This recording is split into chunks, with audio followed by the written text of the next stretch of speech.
What's up, guys? Welcome back to the JP and Trav show on the JP and Trav YouTube channel and also live from Travis's X account. As always, it's your host with the most, JP. To my right, I have my esteemed co-host, brother, and friend, Travis J. Davidson. Travis, how you feeling, brother? I'm feeling great. Got done with a little bit of radio today. It just feels good to be able to take this weekend off knowing you're a lock for the playoff. Like you can watch it stress free. Like it's nuts to me. Like this is must Notre Dame feels this way often because they never have to play in a conference championship game. So like they're just always big chilling on conference championship weekend. But no, it's a good feeling to be here at 10-2. Boomer Sooner 129. Repping could be on any other pod, but chose the JP and Trav show. We know it'll be a little bit light in here tonight because our friends over at OU Insider, my co-workers, are doing their big shebang. I think Parker's already in a suit and tie, I believe. So, yeah. So we keep it casual over here. You know, we're just going to talk a little 10-2 Sooner football. But I have been getting over a little bit of a cold, I'll be honest. So I was staying over the weekend. You know, I stayed at our buddy Paul's house, right? Paul Doobie. Yep. Well, we're there in the guest room, and it's an old house. He owns like 4 houses in a row, rents out 3 of them, lives in one of them. But old house out in Faculty Heights. So I'm like, God, it is cold. I'm like, it's cold overnight. I'm like, man, it must be drafty or I don't know what's going on. So grab a couple blankets, whatnot. I wake up at like 6 a.m. Like it is cold. I'm like, man, what is going on? He's got the AC blasted. I don't know what's going on. So the next like 2 days later, I get a text from Paul and he's like, yeah, sorry if it was a little chilly in there. But my brother-in-law stayed with me a couple nights before and left the window open by accident. Well, it got down to like 30 degrees on Saturday. So I have a bit of a cold that I've been fighting through. So but did radio today. It was fine. What? Yeah. It was, I mean, you were Saturday night in Norman. It was cold. Yeah. So anyways, slept with the window open all night. So quite cold. And I'm paying for it now. But luckily, I get to pay for it while 10-2, playoff bound, and wildly entertained by all the Texas fans that are making threats. Oh, it's the sanctity of the sport. The future of the sport hinges on the college football playoff committee putting in the best team in the country, which is Texas. You know, blah, blah, blah. Look at all of our strength of schedule and look at our 3 top 10 wins. Don't mind our 3 losses we have, but 3 top 10. We'll cancel Ohio State. We'll cancel Notre Dame. Okay, do it. Oh, weird. Sark came out today and said we will honor the Ohio State games and the Notre Dame game. Okay, well then you were bluffing. Like you were bluffing. They called your bluff. They put you at 13. Like they don't care about your threats. You're big bad Texas. You guys are coddled, spoiled. Like you guys think that you pound your fists and kick your feet and get whatever you want, but it's not how it works, unfortunately. So anyways, I know you were having fun with them on Twitter per usual. I can always count on JP to do a little video, going back and forth with Texas fans, or even our own fans sometimes. Anytime I see a little selfie video of JP walking around.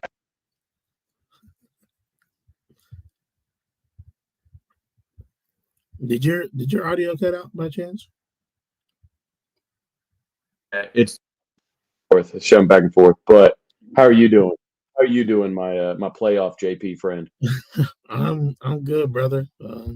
I made it back home safely. Obviously, I was down in Oklahoma all last week and spent time with my family down in Ardmore, was in Noble. Got to hang out with Travis. Did a little double day action and everything. So good times for us, but got to be part of, for a long time felt like a lot of frustration rising up in Norman of just like, are we really going to do this? Are we going to drop this game? To complete elation when Satania caught that touchdown pass knowing that more than likely the game was over because LSU was going to have to drive the length of the field. And we'll get into the full piece of the game here in a second. But I will say I was nervous after that kickoff. At first, I thought he was going to score, and then I realized we cut him off. But even then, I was like, man, like them having to drive the length of the field versus getting a short field is a completely different story. Do I still trust our defense? Yes. But it was like, oh, man, like anything can happen now, right? So, anyways, we'll get into that here in a little bit. But, yeah, it was a great time, man. And, yeah, I've been battling with Texas fans. It's part of my shtick, man. It's what I do. You know, I do it to antagonize them a little bit at this point. You know, I make a video and best believe there's gonna be 10 Texas fans in the comments. Are you that pressed that you're making a video? I'm like, I'm a content creator, buddy. It's what they do. It's what we do. We create content. So thanks for driving it. You know, but They're a little bent out of shape, but I will be happy after this weekend is over and they know the bracket, everything like that. Like I'm ready for that to happen because, I mean, Jim Nagy said it himself today. Like he was nervous in that fourth quarter. He's like, man, what you can do with that playoff stamp next to your name, with that 10-win stamp next to your name, with this schedule, after all the national people, like that idiot Joel Klatt kept on, hey, with this schedule, I just can't see Oklahoma winning more than 8-9 games. I just can't see it because the schedule's so tough. And then Oklahoma wins 10 games, and all of a sudden, their resume is not as good as everybody else. It's like, give me a break, you know, Fox Network, just chill. But anyways, like I'm excited for the bracket to be done, everything to be done, so we can move on and talk about a specific playoff opponent. I mean, I think it'll be Notre Dame personally. I think when the rankings came out, I think the committee set it up nicely to where if Alabama loses to Georgia, they'll drop one. And then if they beat Georgia, they'll move up. So I don't think that there's a chance that Alabama comes to Norman. I think it's either Oklahoma going to Texas A&M or Oklahoma hosting Notre Dame or Miami. Yeah. Yep. No, I can definitely see that. It'd be interesting to see and to talk about it as we wait for conference championship weekend. But man, we wanted to obviously start off the show by just basking in the glory of, as we talked about, being a college football playoff team. We're 10-2, man. You know, Trav, I don't ever know if you found that clip, but you know, Trav called this, man, early in the year. We'll have to maybe find it and put it out after this one. But Trav early on said, hey, I think we're gonna be 10-2. Like I think we have the ability to do that. I was saying 9-3. That was my record prediction. But Trav was one of the lone media guys that, you know, said 10-2. A lot of other people said 9-3 or worse. You know, so I don't know if my rationale was right on the money, but hey, you know, you don't have to get the rationale right to get the pick right. Yeah. I probably was excited about Jaden Ott and John Mateer combining to be the best two, quarterback and running back in the SEC, and you win some, you lose some, but 10 wins. I'll have to go back and find that video. And I remember Kirby trying to mock me for saying, "Oh, Travis thought this was a 10-win team. You really still think that?" Yes, I did, Kirby. Yes, I did. Kirby's not even in the chat. Kirby ducking smoke, apparently. He'll be here. He'll be here. It's still like he's West Coast time. It's still dinner time there. He is West Coast. He's West Coast. So let's get into this, man. Obviously, so early on, this is probably, some people might say it's the biggest play of the game in general, but obviously I think so. That John Mateer, throws that of his interceptions. This was the most acceptable one because it was a bad bounce off of somebody's elbow. Now, when you get into like, was it going to be? I don't think it was going to be intercepted anyways. When you look at the all 22, which I've seen, or from the back end zone view that Gabe and Teddy were showing, Javale was a little covered up, but again, you never know. It get PI, anything can happen, right? However, he throws an interception because it gets bad up in the air. Harold Perkins Jr. returns it to like the 4. And John Mateer, to his credit, pushes him out. Made the tackle. Gives this defense, this amazing defense, an opportunity. And Trav, it's such an inverse between last year and this year because like it seemed like when the defense would do something, right? Like get a huge play, the offense would mess it up the next play. Like that happened multiple times last year to the point where we were like, what is going on? Like, is there some voodoo going on in Norman? Now it's flipped because it seems like almost every time after something negative happens, this defense steps up. And so Peyton Bowen here makes potentially play a game because LSU get a lot of momentum going up early here and just bang, skies, man. Skies and grab that thing. Yeah, I couldn't believe it. The athleticism this takes is insane. I mean, they get exactly what they want. They sneak the tight end out behind. He is wide open. Yeah. Why? And he skies up, gets it. Crazy athleticism, crazy bunnies. And to your point earlier, I'm going to bring up a couple plays that shows the resilience of this defense. And not only when the offense screws up, but just the resilience of the defense, even when they screw up themselves. Tennessee was up 7-0 in Knoxville. They're on the Oklahoma 24-yard line. This is after David Stone had the hands to the face penalty to give them 15 yards. The minute to the OU 24. What happened in the next play? Scoop and score. 76 yards, touchdown. So you go from 15-yard penalty that's about to put, Tennessee up 2 scores, which this offense at Oklahoma can't really recover from that. That scoop and score happens. Against Alabama, Kobe McKenzie should have fallen on a fumble on the drive that Alabama was looking to go up, right? Yes. Well, what happens on the next play after OU screws it up? Eli Bowen, pick 6. What happens? The Isaiah Satania drop against Missouri on 3rd down, dropped it, short pass. Usually that's a bad thing. The next play, Isaiah Satania takes it 73 yards to the house. So the play later in the game, Reggie Powers gets a targeting call in the second half. The next play is the Jacoby Johnson interception. And then you just add this to John Mateer throws an interception, defense answers right back. So when you look at what this team has done, that's 5 different instances just in November of something bad happening that would usually derail a team. Yeah. And then all of a sudden, boom, you're back in business. You're either scoring a touchdown. 3 of those plays resulted in touchdowns on the same play right after a catastrophic mistake. Right. So the resilience, I mean, it's a regular occurrence at this point. It's incredible to see. Yeah.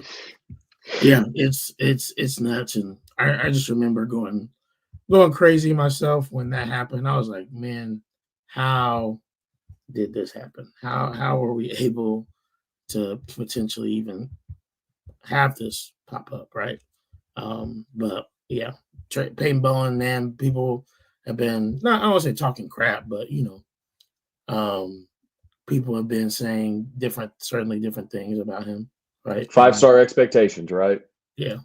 5-star expectations. They expect you to be Caleb Downs out there every play. And the thing is, he was stuck behind Billy Bowman. He was stuck behind Billy Bowman, and now he's got an opportunity to shine. He's making the most of it. I mean, he's having a huge year and a massive month. So the Bowen brothers, they return next year. The defense is going to continue to be nasty. Yeah, man. They are. They're not quite the Selling brothers, man, but they're making a name for themselves at University of Oklahoma. All right, let's get to as rough as the offense was. They made plays that helped us win the game, obviously.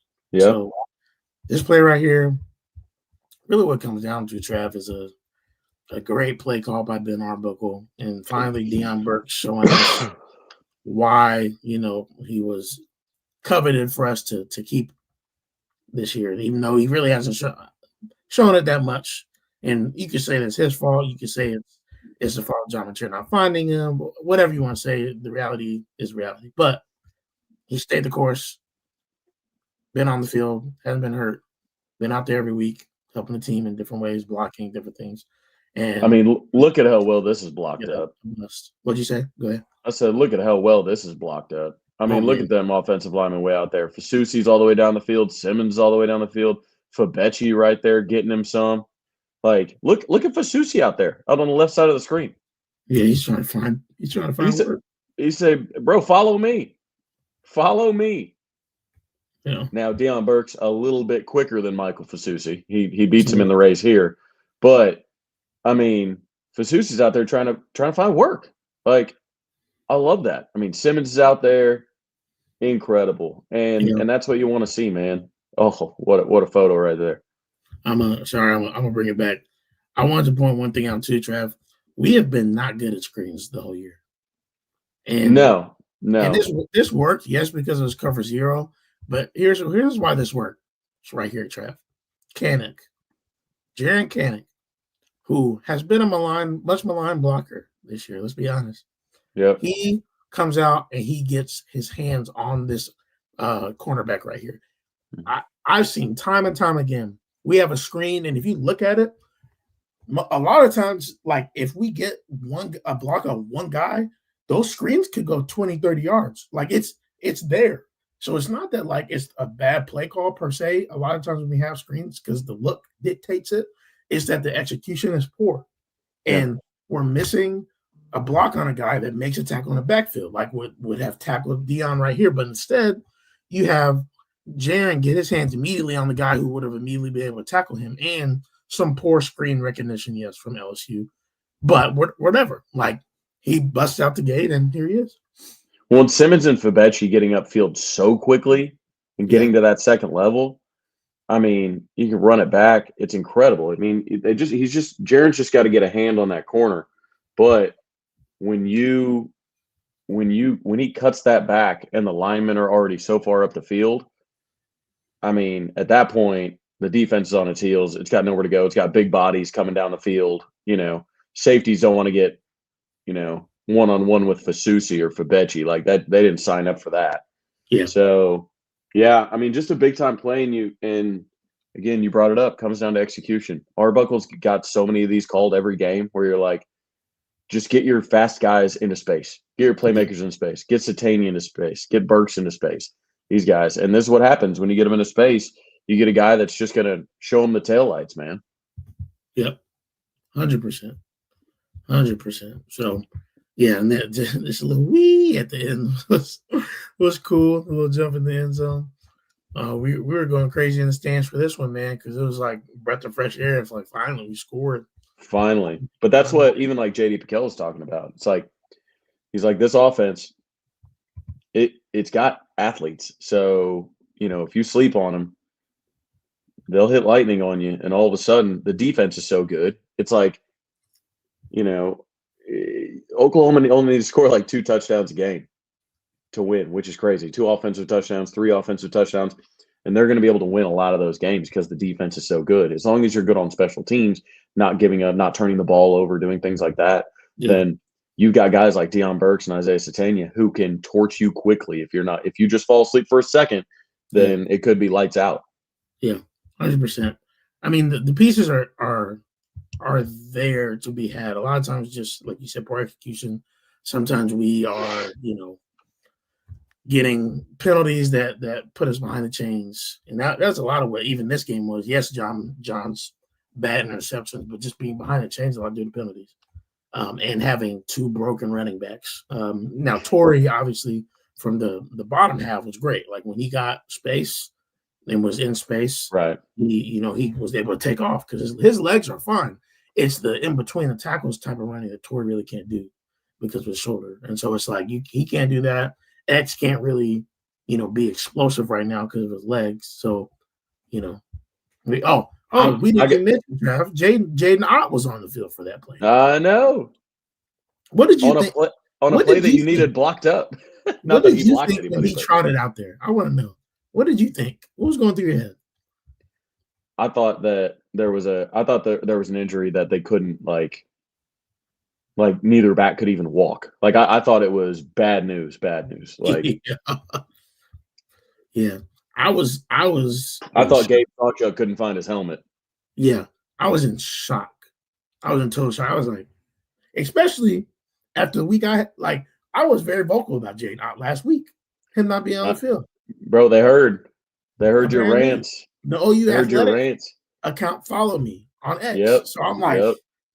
I'm like, hey, it's my You're responsibility. made man. You're made man. You better be careful. I know. Oh They no, said, but watch this, JP. yeah. Oh Money yeah, well he's spent. not Just playing. like Boomer He's not 129 playing. says. What'd you say? I said, just like Boomer Sooner 129 says, money well Yeah, spent. money well spent. Yeah, yeah. So, all right, let's move on to friend of the show, Grayson Halton, making a huge This play was here. crazy. Oh man, LSU's driving. This is probably the only drive that they have the entire game. They went on a little bit of a drive and they're doing some good things. I think this is the Trey Green, if I'm not mistaken. Pass down 6'7" the tight end. sideline. The Devon Jordan was in great coverage on, but he just made it better. He's 6'7" tight end. I mean, it's just That's what are you gonna do? I mean, I don't know what corner. I don't know what corner is going to body him up. Like it was just a great throw, great catch. 100%. So this is that drive, and so they're driving 2nd and 9, and man, Grayson just completely changes the course of this drive. Now, unfortunately, they ended up giving a field goal anyway. But man, like at this time, you're thinking, oh man, he might go get it, or he might intercept it. Didn't get to it. I mean, what a big time play! Look at that penetration. Oh, he's so close. Look how close. Oh, he wants that one back. I mean, he damn sure ain't outrunning zero to the goal line. But fast now. I think he ran like a 11 something in the 100. Yeah. Now, obviously, he's not going to get. He's very fast for a defensive lineman. I'm pretty sure zero would walk him down, though. Yeah, for sure. Plus, you got that athletic Bauer Sharp over there. So, but what a big time play! He got if he did get it. What a big time play! Fourth quarter, less than 10 minutes, tie ball game. They're easy field goal range. They're driving 2nd and 9. This is exactly where they want to be. Yeah, and we'll talk about Grayson again on the last play. Even though we'll highlight Peyton's PBU, but Grayson provided the pressure. His get off, Travis, he might have the best get off for a defensive tackle in the nation, and I don't think that's crazy to say. I know that's our guy, but I'm serious. Like, yeah, this is pretty nuts right here. I mean, for him to get that far upfield at that size, yes, on a play that they're really counting on. I mean, he basically beats the wide receiver to the ball, and he's got to go through an offensive lineman to get to it. Look at him. He's already here. He's like, oh, here we go. I'm in your lap. I mean, he's with it. I just wish he would have like taken that big paw and just smacked it all the way down the field. So at least they would have had to run backwards. That would have been amazing for real. Let's see what they said. Gabe and Teddy spoke on this. Do you think that we'll talk about that later? Yeah. Grayson was a man on fire. I mean, BV even said it. Grayson has made himself some money this year. He's getting drafted. It's just going to be where at this point. Oh man. Yeah, he a talker too now. He'll yap a little bit. Yap a little bit. But yeah, the redshirt thing is an interesting question. You wonder who all you'll see. I mean, it depends on the health of the running backs. I have it on pretty good authority that Xavier Robinson's going to be good to go. So I got that text today. So, anyways, you'll see what 3 weeks off looks like for Torrey Blaylock, and you'll see what else they want to do. Maybe Jaden Ott, the light bulb came on. He saw them score with him on the field. Maybe he thinks, oh man, I want to do that too. But they'll be better at the running back position. They'll be better on the offensive line. They'll have guys back. So I mean, I'm feeling good about the availability of the offense when it Mm, comes playoff time. 100%. All right, Trav. This is the play of the season because this is what basically cemented that we're going to college football playoff. As bad of a game as John Mateer had and the offense had, this almost wiped it all away. Not completely, because you still had to look at the totality of the game and be like, hey, we got to figure out ways to be better in the playoff, right? But Yeah. man, I wish I had a stadium shot, Trav, of when this ball hits Isaiah's hands and we know he's caught it. I I I mean, think Travis, I'm not even lying, and you can tell me if I'm being crazy. Like, tell me. I don't think from a visual perspective, I've seen like the fans collectively jump around like that since like Texas Tech in '08. it was euphoria for sure. Mainly because again, like nobody, like Like, look everybody at the expected crowd. the offense to just fold. You're in the fourth quarter, you're down 3, like, and nobody's home. Like Yeah, I don't know what he was thinking. wrong, Just wrong. We ran went a little right. tempo. We went a little tempo, so I think we And I had. think Oklahoma needs to stick with that. I remember I was yelling at them. I'm like, no subs, no subs, no subs, no subs, no subs, no subs. Like, stay in tempo. You're not. You don't want to sub your wide receivers anyways. Yeah, So why are you just subbing backs the whole time and yeah, tight ends? Like, no, leave them in there. Give them whole series and just run tempo. I mean, he's just. It's like he's catching a punt. He was amazed. He's like, what? Okay. yeah, yeah. It was. I mean, I remember at this point, which you can't see it on the right now. Maybe I'll pause it later. But at this We thought point, there was a flag. I was like, oh yes, man. so did I. I was like, why'd they just stop? I was like, why is he wide open? But I was like, throw it, throw it. Right, right. And good See it. protection. Look at the protection. Beautiful. Let's go back. Let's go back a little bit. Look at it. Solid protection. Yep. 4-man rush, but John's got plenty of time. He steps into his throw. He sees it. The funny part is, like, he doesn't, like, he just throws a 2 ball right to him. Like, there were some people that were like, he even underthrew that one. I'm like, bro, he's got nobody around him. Hit him with the football. Yeah. Like, that's what they, like, that's what they say when somebody's that wide open. Just hit him with the football. Like, Yes. don't worry about leading him Don't or lead up. anything. Like, just Yeah. hit him with the football. And he did. And the place came unglued. Oh man. I mean, look, the crowd is crazy. Like I had a guy that I've never met in my life. Like I picked him up like he was a kid. Like I was so look at them. I was just shocked. I was just like, I can't believe that we scored a touchdown. Like, What was it like in the suite, Trav? bro, it was dire for a while, and then this happened, and we're just pins and needles, pins and needles. I'm needing to leave for radio, Yeah. and I'm like, oh my god. I was like, I gotta see this next possession. Like, I have to see what happens. Yeah.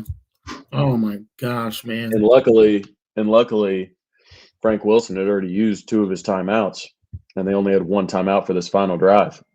Yeah. Yeah.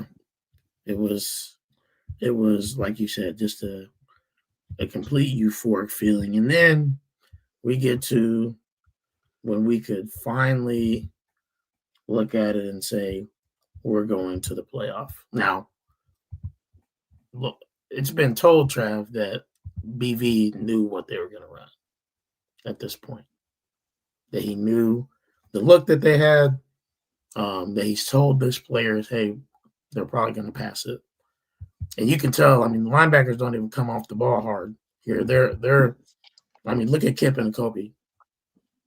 They are not Right. linebackers that are being aggressive. Right. They're sitting. And yeah, here again, like we said, oh man, I remember Grayson's get off here may be better than his get off in the jet sweep. Grayson's at the top right here, next to David Stone, in between Marvin Jones Jr. and David Stone. Watch this. Boo. Yeah, he's forcing them out. Oh, and even if they catch that ball, he's tackled short of the sticks. Like Yep. Brent talked about watching film and watching for these fourth and specifically what they want to do on 4th and 2 and 4th and 3. And he's like, we felt great about it because we knew what they were going to do. And everybody who Yeah. talks about like sign stealing and stuff, this is what they're talking about. Yep. Is they run through these scenarios, and right here, even if he catches that ball, he's got 2 guys right there. They're going to Yep. plant him short of the sticks. Like Eli and what, Kendall Daniels, is that who that is? no, Daniels is up in the line. No, Kobe. Yep. Eli and Kobe right there. Even if, like you said, even if he catches it right here, he's still, 3 yards behind? Not behind the line of scrimmage, 3 yards from a first down. Yeah, 3 yards short. Because And he's got to get. Eli, I guarantee you they're tackling him. Like, I guarantee you he's grabbing his leg. It's not going to be a bump. It's not going to be it's a I'm holding on to you for dear life. And then Right. Kobe's going to come finish you off. Right. And if you've got a 1-2 punch there, I mean, Eli doesn't miss a lot of open field dudes, and then Kobe is ready to lay the smack down at any given time. Yeah. Yeah. I mean, they had it perfectly called on the defensive side. I mean, right there, yeah, you're going nowhere if you catch that ball. So, yeah, that was when the sweet, pure euphoria came. Oh man. You know, I'm dapping up everybody. I'm going to, you know, because every week I tell the guys, I said, you just got to win a football game.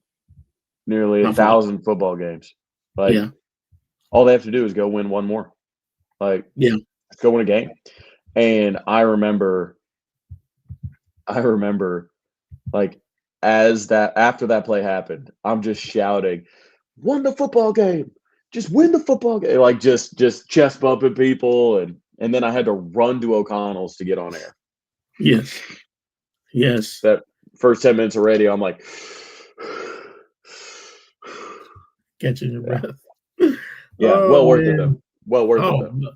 Well worth it, man. And it was fun being in the stadium after the games, in the atmosphere. I got to say what's up to Grayson, man. He was ecstatic, excited. They was getting him in the locker room. He giving gloves to players. I mean, we got to see all the players walk by, BV. I mean, it was just a great culmination of everything that we've heard. Like, Oklahoma is the new Nebraska. Oklahoma it's going to take them years to get back to where we're at, or where we're at, where Texas is, right? Because everybody's, it took Texas a decade and a half to figure things out. And it's like, they were like, you're going to take that long too. And it's like, no, we're only going to take a few years. So sorry about you. And here we are, about to make a playoff, right? It took them forever. Yep, exactly. Back at it. So yeah, and just that smile on Brent's face, tackling people. I mean, you could tell, man, he loves this shit. Ooh, indeed he does. And speaking of, let's get into a little bit, and guys, feel free in the chat, talk, put questions in. We can all chat together about this, questions about the college football playoff, questions about different things, and then obviously we can talk about National Signing Day, and if you guys have questions about specific recruits.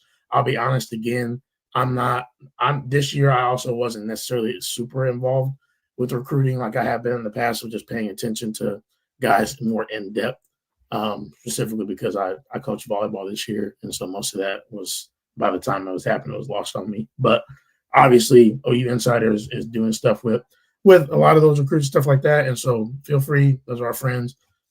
That's definitely more of a National Signing Day driven production. We're going to talk. We don't want JP anywhere near recruiting after Braxton Lindsay signs with BYU. Okay.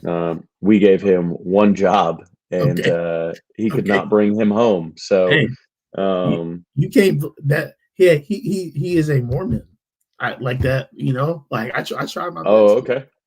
I tried my best. Interesting. Okay. No, that's fine. If your best isn't good, something. I don't know. Do you know Parker texted me like 3 times saying that like, hey, Nagy really wants Braxton. I had to tell Parker 3 separate times. I know he wants him, but I'm telling you right now, he's not coming. Like I know that family, and I know that as soon as he locked in BYU, it's over. I said it's over. I hate that. I hate it.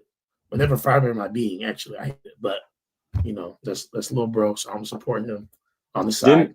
Didn't that punter that you knew, didn't he transfer to? Yes. Golly. I didn't really know him though. Like he was one of my players, his her boyfriend's best friend. But I got to know him because he signed with Oklahoma, and he showed up at some of our graduation stuff that year, and so we chatted and stuff like that. But like, yeah, he ended up not panning out. Wow. Interesting. Not a great recruiting track record. Y'all thoughts on Hawkins' dad's Twitter? Do y'all think it's a drama? Do y'all think? All right, go for it. So funny enough, today, Travis, I have a call with a guy that he's doing the AD thing, which we know very well. He's trying to pitch me on this thing, this thing that gets everything, all your fans, coaches, players, parents, all on one app. It's called Ball Frog. Okay, so he's like, hey, let me get a 30 minutes of your time. I said, okay, let me hear what you got to say. I know some people that are using this. Go. And so he's got a Vanderbilt hoodie on. So I let him get through his spiel. And then at the end, we start chopping it up about college football because I know he's a college football fan, right? So he actually was the quarterbacks coach for Vanderbilt a few years ago. Stepped out of that to do this because it was more conducive for his family, but he still scouts for them. Okay. This is the guy. He looked like he looked like one of them college football coaches. I was like, oh, okay, that makes sense.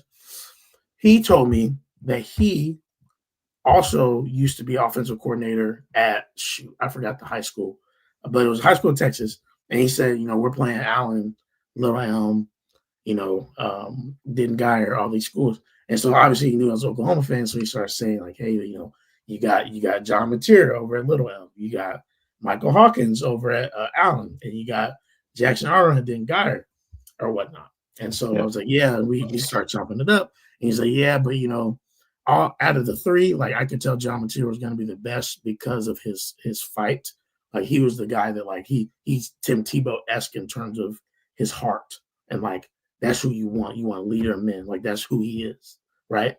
He said he thought Jackson was pampered, and he said he thought that Mike was a little bit pampered, but not as pampered as Jackson, just because he said that he didn't like Mike Sr. and that Mike Sr. was very yappy, and that Mike Sr. is the reason that Mike transferred from Allen to whatever Frisco school. Frisco Emerson. Yeah, Frisco Emerson. And that he's been an issue in terms of like vocally over the years and stuff like that. And I was just like, that's interesting. And I didn't say much, but I just said that's interesting because there's been some chatter because he did say something after this last game on X. He kind of popped out, and it's caused some controversy. So it was just interesting that at a random, hey, I'm doing my job as the athletic director in Indianapolis, and Mike Hawkins Sr. comes up from a guy that knows him from high school football. So yeah, I mean, me, I love me some Hawkins family, and I think look, Mike Hawkins Sr. is a defensive back. Defensive backs will talk. You have to have irrational confidence if you're going to be an NFL corner, like irrational confidence. Yeah. And I mean, that's really a high level corner at anything, right? You look at Cortland always talking, you look at like, you have to have irrational confidence to be a corner, especially the higher the level goes. So you combine that with being the quarterback dad, it's got to be tough for him. Like, let's put ourselves in his shoes. His kid went out and played as a true freshman. Played behind a kid who, let's be honest, he probably shouldn't have been playing behind. Yes. and Jackson Arnold, who now will be playing at North Texas or wherever the hell he ends up, old G5 Jackson. And like, so he's got to you know, watch the politics because we know that there are a lot of politics involved, especially in the NIL world. Jackson Arnold probably was not the right choice last year at quarterback. Mhm. But Mike comes in and has 3 interceptions against South Carolina and immediately gets pulled. So, like, think of how Saturday went. The offense isn't moving. John Mateer has thrown 3 interceptions, Yes.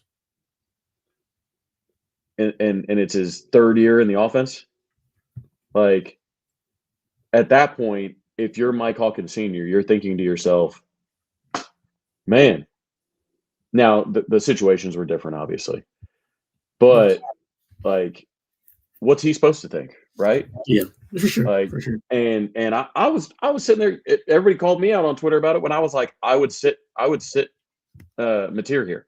I mean, I said it too. Like, I was like, I would sit John, like, put Hawkins in. I just thought he could provide a spark.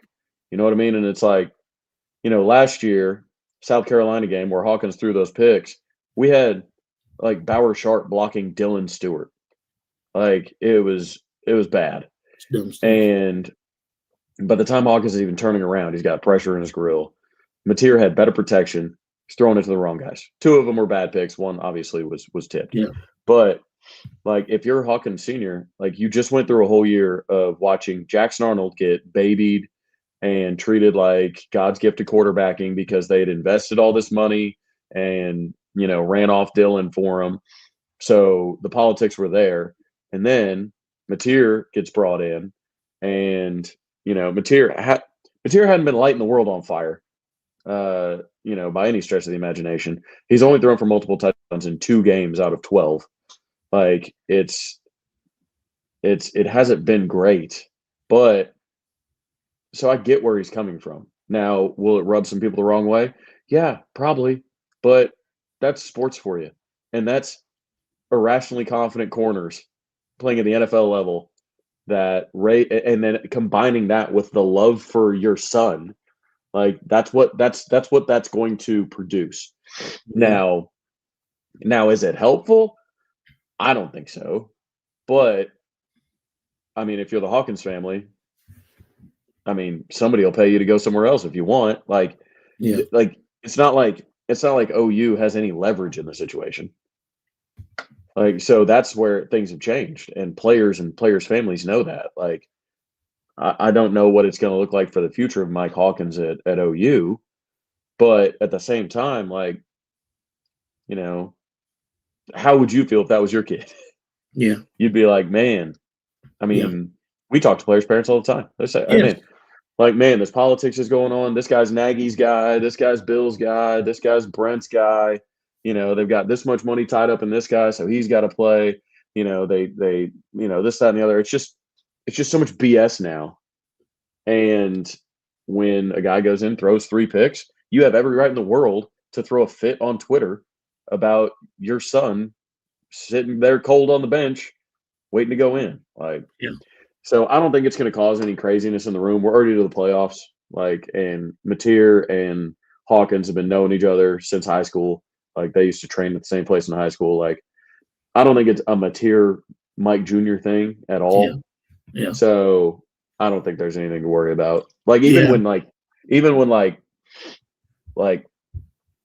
when I used to talk to DG when he was here, and like even talking to Bevel, like, it was like that quarterback room was the starter, the tall one, and the 5-star. Like, their nickname for Jackson, like their classification for him in the group was the 5-star. The 5-star. So it was like just ingrained in this, like, I'm the 5-star. I need to be treated, and the staff felt the same way. That's our 5-star prize quarterback right there, National Gatorade Player of the Year. So I don't know. I don't really fault parents for getting emotional. I don't know how much it helps, but I'll never fault a parent for getting emotional about, like, speaking their mind. You know what I mean? Yeah. Because because I was saying the same thing. Like a lot of people were. Yeah. No, you're right. And I completely understand that too. When parents get emotional, I deal with emotional parents all the time as an athletic director. So I get it. And that I think a part of the reason, personally for me, why I've been able to have so much success and have good rapport with a lot of my parents is because I can understand, as long as they're not being crazy, I can understand, hey, you want to protect your kid. You love your kid. You want the best for your kid. Hey, so do I. I care for them, mentally, physically, emotionally. That doesn't Right. mean it's always going to show up in like, hey, that means they're going to get buku playing time just because, because every kid or every parent cares like that. You have to make the best decision. But no, I 100% agree with you on that. And we'll see. We'll see what happens. Like you said, it sounds like Mike and John are probably okay. But I mean, I'll be interested to see what that looks like post Springport. I mean, I know that a lot of people want to compare Mike to Kyler, and you know, obviously he was at Allen at one time, and Kyler sat behind Baker for 2 years, and so it doesn't mean that Mike can't sit behind John for 2 years, but then that would theoretically be 2.5 years of sitting because he got to play half the year last year, would have sat this full year, and then if John comes back next year, which signs point to that happening. Mm-hmm. Maybe it's next year. Maybe it's an open quarterback competition. I don't know. Anyways, let's get into this college football playoff talk, man. As you said, Trav, there's been a lot of whining from Texas fans. If we just start there at the top. And if you're a Texas fan in the chat, come on in, ask some questions. If not, share with the Texas fan you know, tell them to get in here because I'm sick and tired of nobody cares that you guys lost to Ohio State. No one cares. That's fine. Like 14, it actually makes you look good. Like you lost to the number one team in the country by 7 points on the road. Like if you don't lose to Florida, you're probably a top 10 team. You're probably a lock. But instead, they're focusing on, well, why even schedule Ohio State? As if that's not helping them because they're the highest ranked three-loss team right now. Well, and the thing is, what bothers me is you want the money from the big time matchup. You want the notoriety, the ratings, the marketing from the big time matchup. You want the recruiting boost from bringing kids to a big time matchup. You like all of that, but then you're gonna want the boost if you win that game. But you want it treated as an exhibition if you lose it. Right. Oh, we're being punished. No, this was part of the deal. You knew you could lose this game. It was never going to be treated as an exhibition. And people now saying, "Oh man, they're sending a message that, if we just wouldn't have scheduled them, we would have been in." Okay, fine. But then you don't get the rest of it either. Right. You don't get the rest of it. You don't get the the big time marketing all year about the game 1 versus 2 to start the year. You don't get all that hype. You don't get all the recruiting stuff. You don't get all the money. You don't get all those ratings. You don't get all that. Right. Like you don't get to puff your chest out to your A&M friends and say how tough your schedule is versus theirs. Like you don't get to do all that. Like no. Like the loss has to count. I'm sorry. And for them to ball up their fists and pound the table and say, "Well, we aren't going to do this anymore." Okay, don't. Duck the smoke in the non-con and claim you're just smart. But remember when we all made fun of Lincoln Riley for wanting to cancel Notre Dame USC? We're going to make fun of you too. Yeah. And you should be made fun of. Yeah. Because you can claim it's smart, this, that, and the other. Oh, we're going to bust down the door. SEC, man, we run the SEC. Oh, but what we're going to do is we're going to neuter our schedule because we don't think we're good enough to get in if we have hard non-conference games too. The thing is, Oklahoma, part of the reason they're the highest ranked 10-2 team is because they beat Michigan. Like you beat a ranked non-con opponent. Yeah. And these games have been scheduled so long. Michigan has won a natty since our schedule. I know Ohio State did too, but like scheduling Michigan while they're in a natty run, like that's honorable. So indeed, they just want all the spoils of scheduling a big opponent to start the year, but they want it treated as an exhibition game if they lose.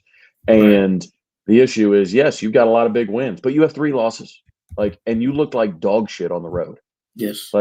You got blown out by Georgia. I don't care how many people want to say, well, it was a 4-point game late. I don't care. You got blown out. Yeah. You got 25. So, you needed overtime wins against Kentucky and Mississippi State on the road. You got beat by Florida on the road. You're just not a good road team. So, what's the committee going to do? Put you in as a 3-loss team and put you, going on the road again? It's just so Texas. It's so forget our losses. Only look at our wins. Why don't you want Arch and this big brand in your invitational? We'll take our ball and go home. Yeah. Do it then. Nobody cares. Yeah. You can take your ball and go home, and nobody will give a damn. You guys sucked for 10 years, and the sport went on fine without you. Yes. So, they're not going to bend over backwards to make sure that Sark, no matter how angry he gets on his media tour, that they're going to bend to him because they know he's bluffing. And then the Governor Abbott getting involved in it. Oh, look at Alabama changing the USF game. Oh, look at the side of things to come. College Football Playoff Committee, do the right thing and put Texas in. No, again, y'all suck for 10 years and nobody missed you. So, cool, cancel your games. Do one or the other. Today, Sark said, we're going to honor the Notre Dame and Ohio State series. Good. Then shut up about it. As you should. Shut up about how you're going to change your schedule moving forward because nobody cares. Yeah. We don't.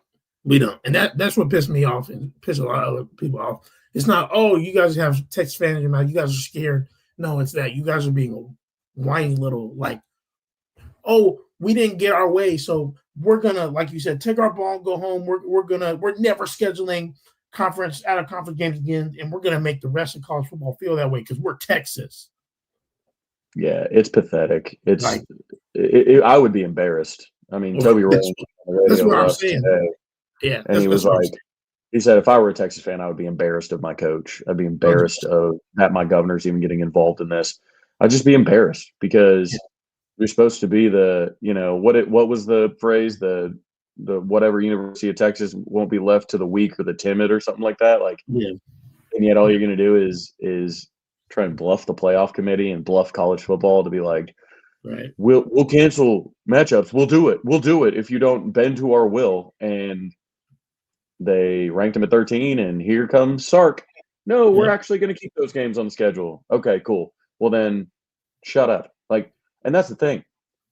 Ohio State game, they still were in great shape. They were ranked, top 5 after that week or top 10? Mm-hmm. You were in fine shape. Yep. And then you played like crap for most of the year. Yep.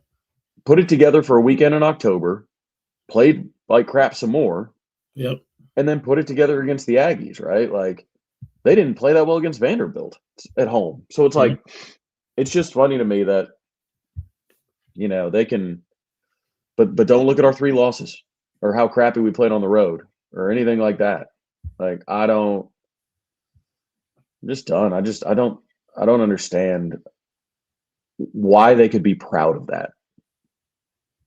Why they could be proud of Steve Sarkisian going and their AD and their assistant AD going on a Twitter rant and media tour to campaign for the Longhorns at 3 losses to get in. I'd be embarrassed.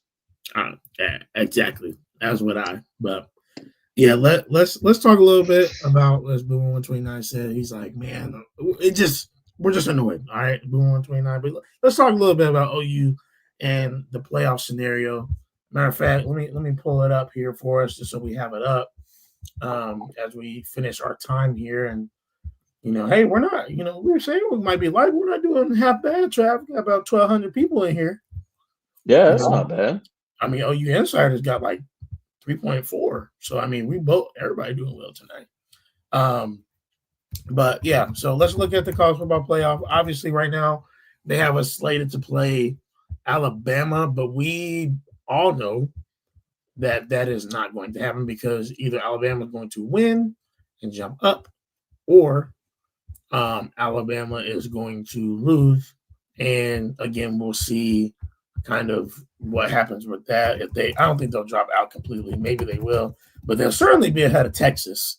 Texas has no path because the best 3-loss team at that point will be Alabama.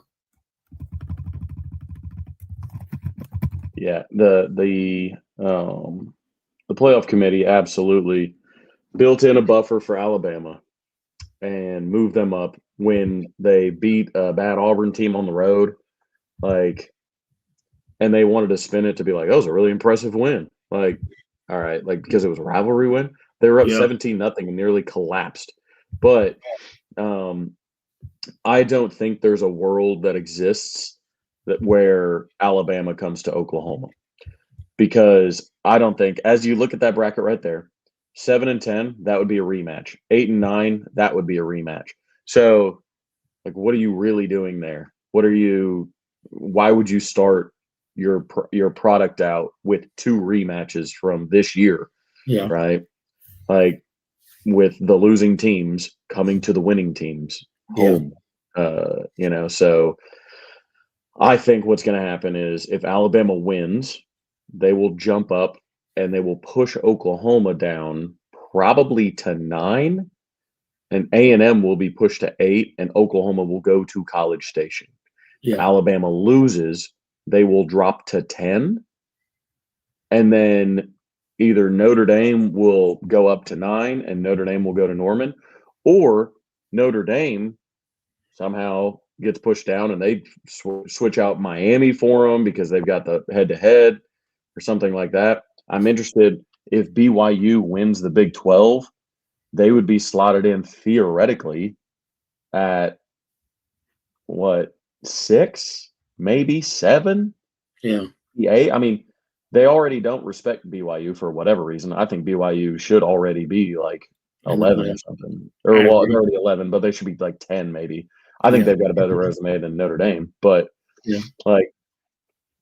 but if Texas Tech wallops them, like, obviously they're done. If you're an Oklahoma fan, you're rooting for chalk. Like, you want Texas Tech to win and you want Georgia to win. The weird one is you want Indiana to win. Because if Indiana pulls off the upset, then they take the number 1 overall seed, and the winner of Oklahoma's home game gets to play Indiana. Now, I know I annoyed your wife with this the other day, but even if Indiana beats Ohio State, I would still rather play Indiana than Ohio State. Yes. So I think that would be the ideal scenario. Indiana, Tech, and Georgia all win their conference championships. That would move Indiana up to 1. That would probably move Georgia to 2. That would move Ohio State to 3. And that would keep Texas Tech at 4. So then Oklahoma would probably have Notre Dame at home. And then you would play Indiana and then the winner of Texas Tech and Oregon to get to the national championship. That's the easier path than going Georgia and Ohio State on the same side of the bracket. Yeah, I agree. So that's what you're rooting for Sooner fans. You're rooting for Indiana, Georgia, and Texas Tech. That would give you the clearest path to the national championship and a home game. Yeah. Chad, let me ask you this, man. What happens if Duke wins the ACC championship? I didn't even know Kirsten was in the comments. It's funny. Oh, what is she? What's she saying? I would love to watch Indiana beat Oklahoma. I'm sure if I'm sure you would. I didn't even know you guys. I didn't even know. I do know you have that video game. We played in Chicago. So you can watch Indiana beat Oklahoma at any time. Just fire up the old Xbox. Yes. But yeah, I think it'll be chaos in our house if that happens. Like we'll be split very much. Yep. So. It's going to be like, was it Jennifer Aniston and Vince Vaughn in the breakup? Yeah. Put a piece of tape down the middle of the house. Yeah, it will be. But anyways, what were you gonna say? You were talking about if Duke wins. Yes. Yeah. Duke wins. Because it's the 5 highest, right? 5 highest. So 5 Power highest 4. conference champions. Yep. Yes. So Power 4. Let's take the ACC out of it. You're talking about Big 10, SEC, and Big 12. Okay. We know those 3 are in for sure. Now, what is going to be Tulane is going to be one potentially, right? or North Texas. Or North Texas. Then who else? Like JMU. JMU. So JMU would be in. Yep. So it'd be JMU and potentially Tulane or North Texas. Yeah, we would have JMU against Oregon. Winner gets Tech. That's nuts, dude. And then Tulane, Ole Miss, winner gets Oregon would Georgia. mollywop JMU, bro. Oh, bro, it's this G5 stuff's got to go, dog. Like all this goofy ass, like, oh, we want everybody to have a chance. No, JMU they don't have a chance. Not one. Neither does two. Honestly, if those teams went undefeated or something and scheduled a P4 school and beat them and got into the top 12, then cool, put them in the bracket. Like, I don't want these participation trophy, just so they can feel all warm and fuzzy that they gave them a chance. Yeah. No, like, absolutely not. And also, they may have less of a chance now. You're telling me instead of just winning a one-off game, now they got to beat Ole Miss, Georgia, Ohio State, and Alabama, or like what? No. Yeah. I just think the whole G5 thing, really, the automatic qualifiers, I think, are stupid as hell. Yeah, it's silly. It's silly. I get it from a certain standpoint if they wanted to make conference championship games worth something.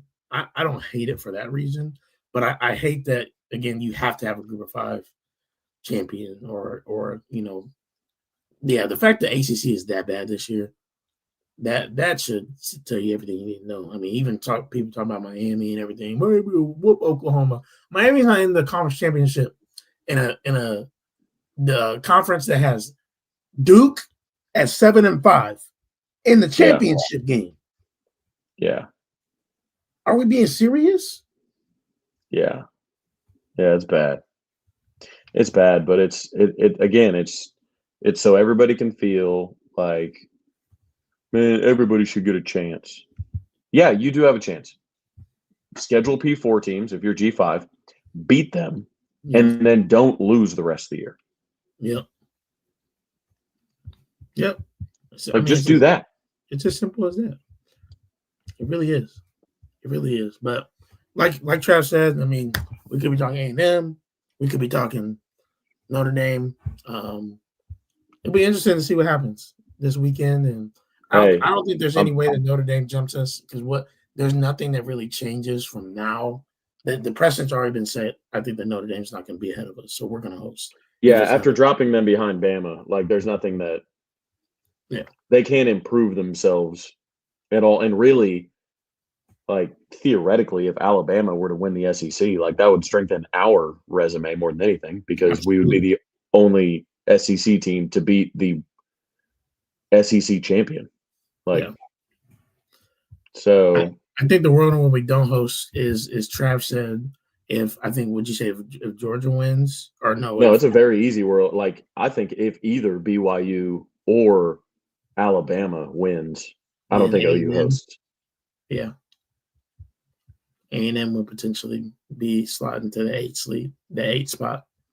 Yeah, they would slide down because you would need to make room for Alabama. And Georgia's not going to drop behind like 5 or 6. Texas Tech loses, they're not out either.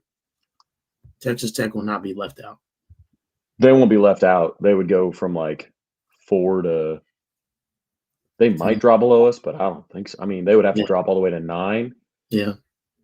Which, I'll tell you what, would be pretty fantastic getting to host Texas Tech, You think 08 vibes would be back. Yeah. Now, they'd be mad about that. They'd say that they should host us, which I don't mind going to Lubbock at this point. I mean, after winning in Lubbock's trash. after winning in Neyland, though, I'm just saying from the, we're in the Big 12, it was like, oh, Lubbock at night. Like, after being in Neyland at night, that makes us look like, I don't mean just for maybe. the football game. Like, I just don't want to go to Lubbock. No, right. I understand. Last place I want to spend a couple days before Christmas is in West Texas. Yeah. Ugh. Yeah, for sure.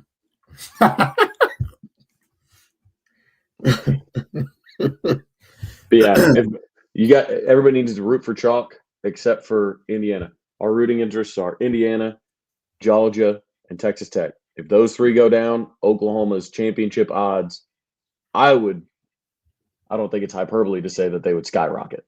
Yes. Yeah. I will. It's very easy, obviously, for me to root for Indiana. So I'll be doing that. And that would put Georgia and Ohio State on the same side of the bracket. Yes, the two most talented teams in the playoff field. So for sure. We want that. Yeah. Yes, indeed, we do. So yeah, we ran these numbers up a little bit. Not bad. No, yeah. I mean, we have 14. We have 14 right now. That's not bad. Hey, really quick before we go, I'm gonna put a poll out. I want you guys to know, those of you who follow us with us on YouTube, whether you watch later or watch now, our YouTube numbers have been down a little bit. And again, like I said, it's no consequence to me. Like we're out here popping out, having a good time. But what makes our visibility to you guys better on YouTube? Is it just that most of you now have gone over to X and that's an easier platform? Which if that's the case, that's fine. Or, are there things that make it more difficult on YouTube? Let me know, because I want to know. I want to make sure we're doing a good job and everything like that. But regardless, we still got 1,400 people in here tonight, which is a great showing for a live show.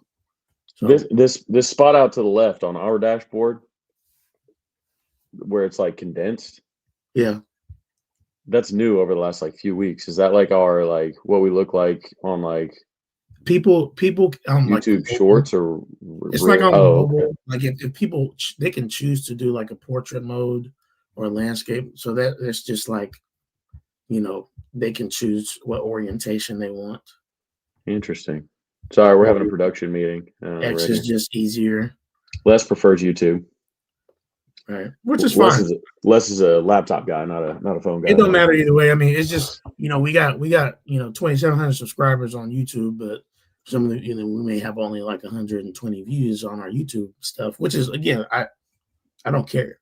I'm just wondering because again, I know that we will have 1,000 plus typically live, specifically on X, which is great. Love that. And if X is the platform everybody wants to go to, that's fine. Don't care. Why do I look like one though?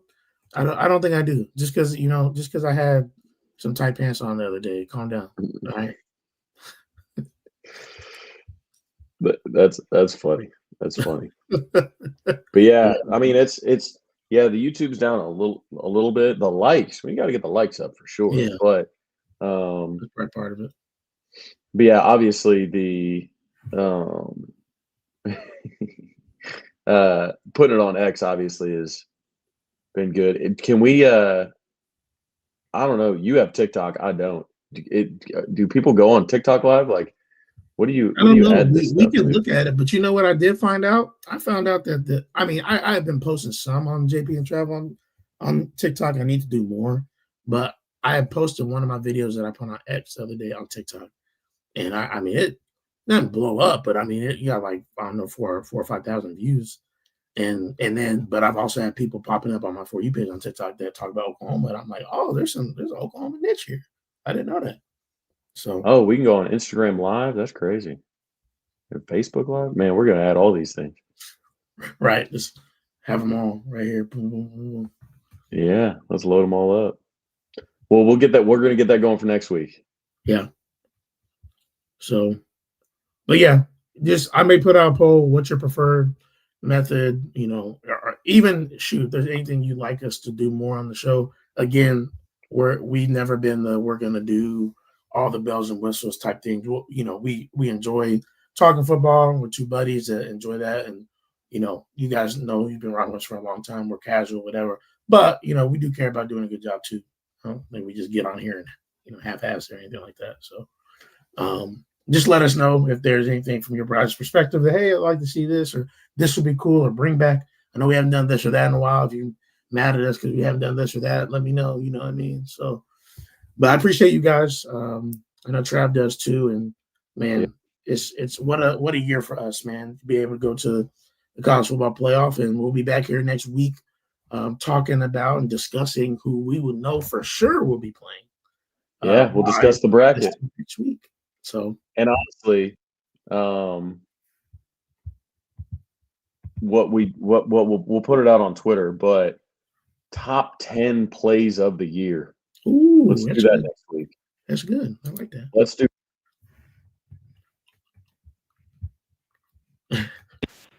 There we go. Top 10 plays of the year next week, and we'll look at the playoff bracket. Yeah. So make sure and either DM us on Twitter, or we'll put up maybe we'll pin a tweet on our page that says like, hey, make a list of some of your favorites, top 10 plays, whatnot. Will OKC lose another game this NBA season? I don't want to see this. Man, I don't know. I don't want to talk about the NBA. 21-1. 21-1. Yeah, I don't.